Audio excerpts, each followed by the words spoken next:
The North Carolina State House will now decide if training programs that address racism will be banned in North Carolina. This comes after the Senate voted to override Governor Cooper's veto of Senate Bill 364. WRAL's Julian Grace is live tonight at the Legislative Building. So, Julian, what comes next?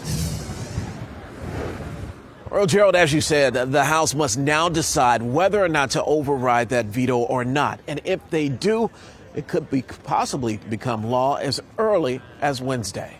The members present. We were there as the GOP-controlled state Senate overrode not one, not two, but four Governor Cooper vetoes. The motion to override the governor's veto of Senate Bill 364 passes. One of those bills is Senate Bill 364. The bill would strip the state from addressing programs on racism and bias. It also bans state agencies from asking employees their opinions on social action or politics. It's unclear, though, if the bill would ban future human resource training focused on diversity, equity, and inclusion. Your thoughts on what happened today?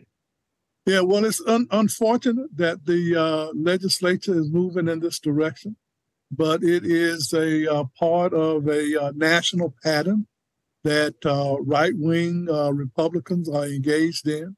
Tonight, we chatted with NCCU law professor Irving Joyner about Senate Bill 364. And the Senate stands adjourned. And after the vote was over, we talked with Senate Leader Phil Berger about if today's actions by the Senate hurts the perception of North Carolina. I do think that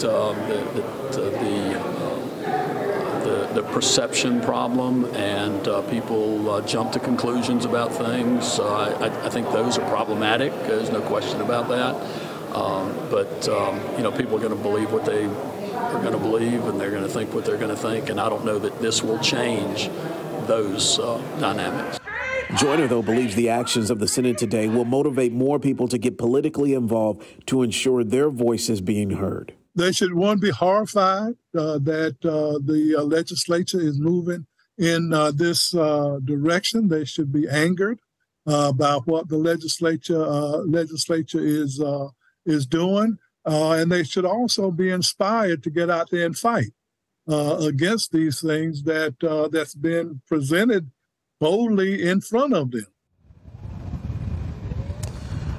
Gerald, Professor Joyner also says if that override passes, we could see more lawsuits filed against the state.